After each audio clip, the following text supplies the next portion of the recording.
So I have the Samsung Galaxy S25 Ultra, and I'll be showing you how to put this phone in recovery mode without a computer.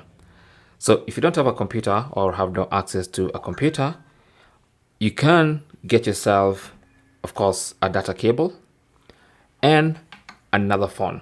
Now it's very easy to get a phone somewhere. You could even borrow a friend's phone, and all you have to do is get that phone nearby and then connect a USB-C to USB-C cable to that other phone. So for instance, this is an iPhone here. So once you have those connected, you want to make sure the USB cable is connected for file transfer. So you can swipe down and then tap here in case it says something else. Make sure this is set to this device and this is set to transferring files. Now once you have that ready, then you can go ahead and turn off your phone. So once the phone is off and connected, it's going to start charging. So now what you need to do is simply press and hold the power and volume up buttons. And as soon as the Samsung logo appears, let go of the power button.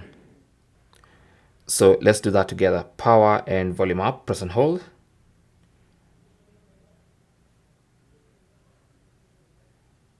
Just waiting for that Samsung logo. There you go. So let go and continue holding volume up.